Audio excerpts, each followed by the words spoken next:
Telšių rajono reljefas yra kalvotas, kaip čia matom. Visiems suprantam, kad nuo kalnų vanduo bėga į pakalnę. Tai pakalnėje to vandens jau susikaupia dvigubai, trigubai ar dar daugiau. Ir šiuo metu negali važiuoti į laukus ir smulkinti tų kukurūzų arba kitų darbų atlikti, kas norėjo rudeninę rimą atlikti. Yra tiesiog tokioj būklėj, kad nieko to negali padaryti. Apžvelgiant visų metų rezultatus, šiemet mūsų rajone, kaip ir gretimuose rajonuose, sausra labai pakenkė visiems pasėliam. Tiesiog žemkenčiai smėliuose, priesmėliuose uždžiūvo, nudžiūvo, tiesiog derliaus ten negauta arba gauta itin mažai. Ten, kur priemolio dirvikės, molio gabaliukai, tai ten žemkenčių derlius buvo artimas daugiamečiam vidurkiam. Dabar apie vasarojų, iš tikrųjų kalbant, labai retam ūkininkui šiemet Žemaitijoj pavyko vasarojaus derlių gauti gerą. Vienas kits tikrai kalbėjom ir sako, man pavyko. Tiesiog įdirbo dirvą ir toj pat pasėjo ir atitiko tas, visos tos sąlygos, gamtinės ir patręšimo ir viskas įvyko taip pagal tas situaciją pačiu optimaliausiu laiku. Nes normaliai pasisėja ūkininkai ir paskui dar papildomai sudygus javams dar jie maitina tos javus. Šiemet to buvo beprasmiška daryti, nes prasidėjo sausra ir tų trąšų augalai nepasisavina. Tai čia yra šiemet problema pavasarį sausra, o rudenį drėgmės perteklius. Ir tas drėgmės perteklius toks, kur sąlyginis. Jis pasireiškia ten, kur yra kalvota labiau, o visumoj kūdros, kaip čia žemaitiškai, prūdai mes vadinam, kol neprilyja prūdai, sako, tol neužšals. Senovės žmonių toks pastebėjimas būdavo. Tai iš tikrųjų tie prūdai jau kokie 3 metai neprilydavo. Šiemet jų dabar būklė yra tokia sąlyginė. Dar jie pasikaupė, bet jie nėra sklidini ir jie dar susigers arba nubėgs kanalais, upeliais. Tai ta situacija yra tokia, kad dirbti neleidžia. Kad drėgmės per daug, kad ežerai patvintų čia mums iš krantų įsiliet, to nėra. Ir paprasčiausia, toks lieja, neleidžia dirbti ir paviršiniai tie dirvos sluoksniai yra permirkę.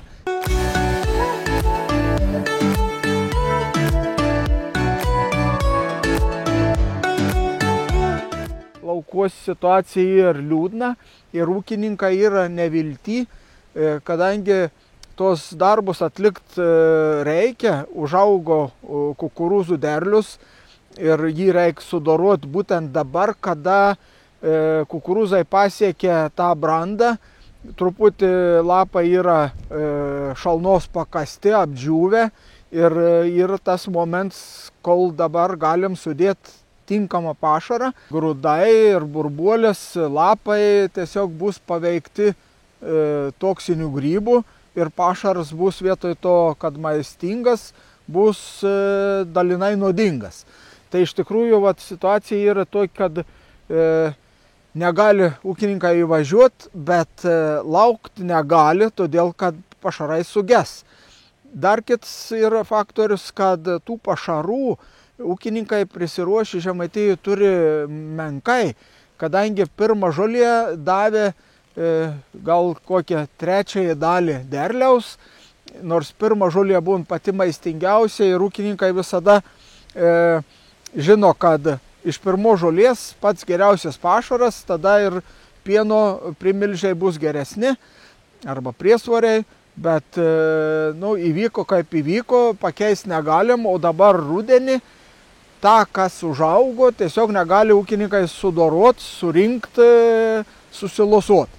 Vėlgi, jeigu stotų lietus ir nebelytų keletą dienų, ūkininkai vieną dieną visko nesurinks iš laukų. Iš tikrųjų, kai kurių plotai yra ir 100 hektarų kukurūzų ir daugiau, tai pas juos tas darbas nėra toks spartus. Ir iš tikrųjų dabar yra dideli rūpesčiai. Tiesiog ūkininkai vargsta, murdosi po tos laukus ir bando surinkti tą, ką gali.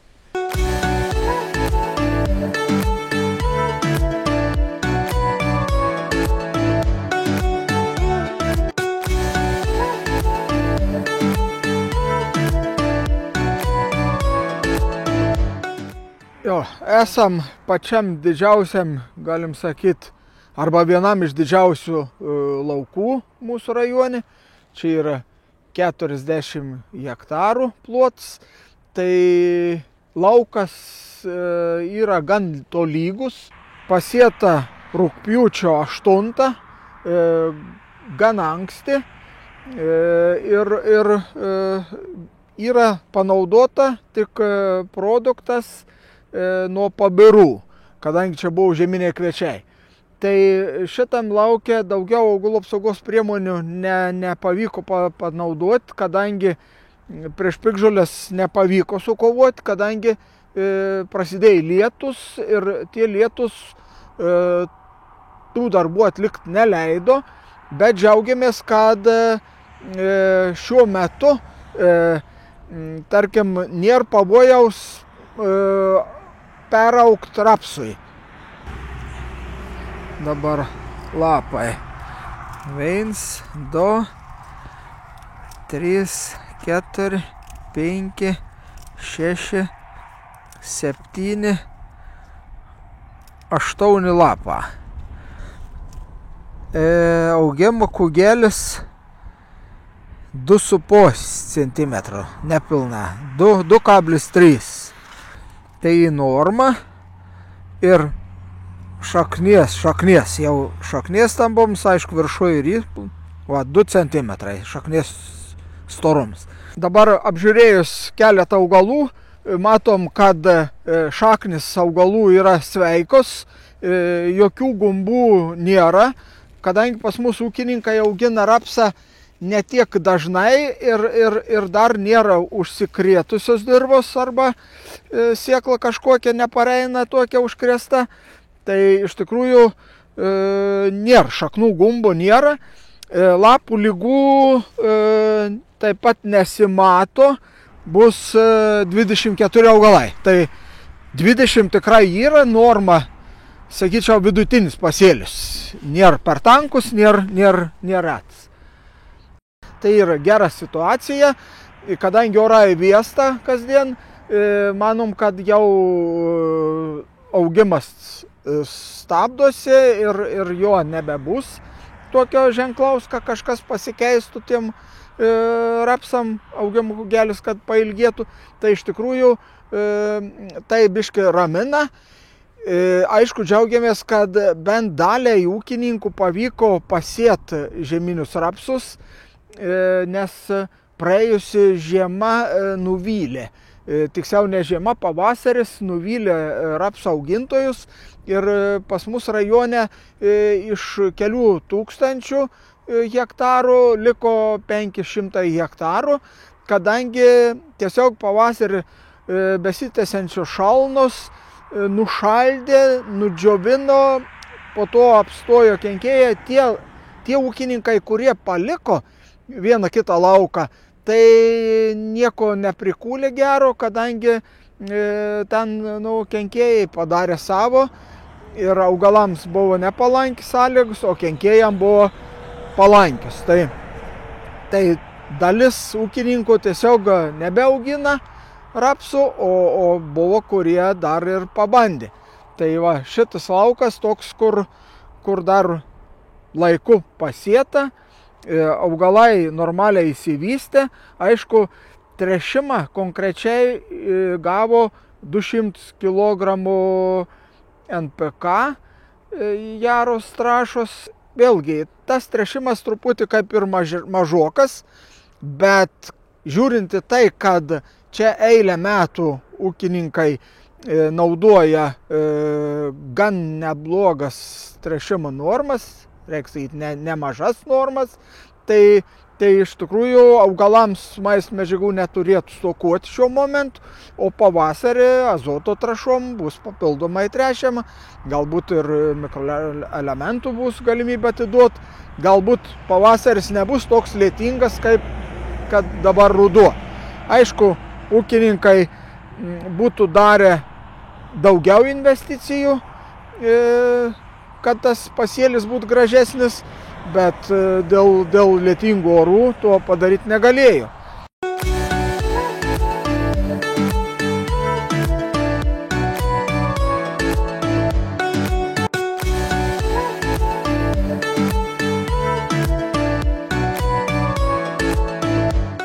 Tai esam žieminių kviečių pasėlio lauke, veislė Bright, ūkininkas pirk sertifikuotą sėklą, ji buvo beicuota Kinto Plus, pasėjo 300 kg hektarą. Šiaip būtų kaip ir didelė norma, bet ūkininkas tam turėjo tokių sumetimų, kadangi sėjomaina nėra čia tokia jau gera šiuo momentu šiam laukia. Yra buvę vasariniai kviečiai, po vasarinių kviečių ir žieminiai kviečiai.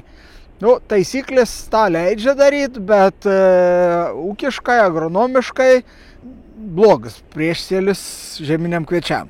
Dabar aš skaičiuodams augalus, to nereikėjo daryti, bet aš išsiroviau, visą eilutę augalų išroviau ir skaičiavau, žiūrėjau grūdų spalvą. Jeigu buvo man čia po keli augaliukai, kurie nebeicuoto grūdo, tai iš karto atmečiau, kadangi tai buvo vasarinių kviečių pabiras. Aišku, skaičiuosim augalus ne tik šitas 4 eilutės, kurios yra sudygus lankelyje uždėtam, 4 kartus lankelį pasidedam skirtingos vietos, dar skaičiuojam augalus ir išilginėme metre. Tai pasidėjau metrą matavimo juostą ir tuos augaliukus reikia suskaičiuoti. Tokia būklė nekokia. Čia yra pažeistas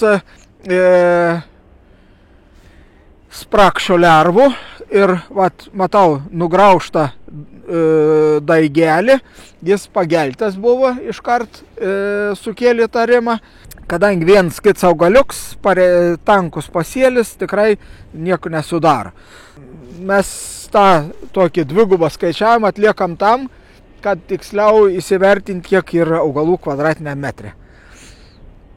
Šiaip patys kviečiai yra pasėti rugsėjo 21 dieną. Kartu su sėjamąja buvo atiduota po 100 kg diamonio fosfato. Tręšimas minimalus ir ūkininkas jau keletą, sakykime, kartų tą daro.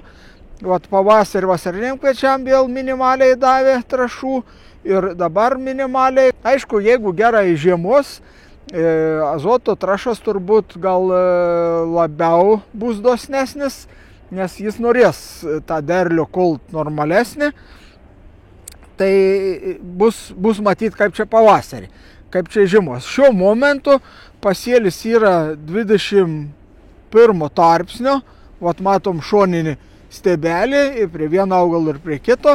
Ir kai roviau, atkreipiau dėmesį, daugiau neradau, nei vieno augalo, kad būtų 22.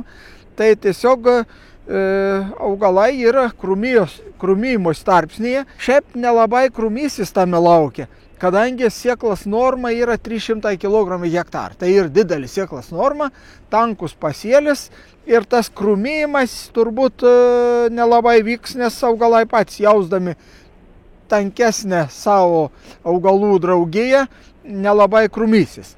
Dabar lygų ant tų augalų rasti tikrai nepavyks. Vizualiai žiūrint, augalai nėra dabar apnikti lygų ar kenkėjų kažkokių. tai tiesiog ruduo, visada rudenį yra augalai sveikesni, jeigu užsitęstų šilti ir drėgni orai, daugiau tų lygų pasireikštų, bet labiausiai, kas yra pavojinga žemkenčiam, fuzariozė. Jeigu pelėsis po sniegu pradėtų plisti pavasarį, bet šiuo atveju yra išbeicuoti, manau, kad peržėlė nėra, to pavojaus irgi neturėtų įvykti. Šiaip matom pabirų, rapsų, tiksliau ne pabirų, bet rapsų augaliukų, kurie sudygo dabar kartu su žieminiais kviečiais, nors rapsai yra buvę turbūt prieš 2 metus šitam lauke, kadangi šią vasarą buvo vasariniai kviečiai. Rapsai turi tokią savybę, kad jų sėklos dirvoje esančios išlenda po metų, po 2, po 3. Bet pavasarį jokių problemų nebus. Bus atliktas purškimas nuo piktžolių kviečių pasėlio, tai ir rapsas išsinaikins. Tai šiuo momentu augalai vėl jokio pavojaus nekelia, jokių čia problemų. Iš rudens galėjo kažką panaudoti, jeigu būtų nepralėję. Šių metų pasėlių stebėjimo darbus baigėme. Šią savaitę visi mano kolegos turi atlikti visos rajonus apskaitas ir tuos stebėjimus pavasarį vėl tęsim ir sustiksim tada pavasarį laukuose.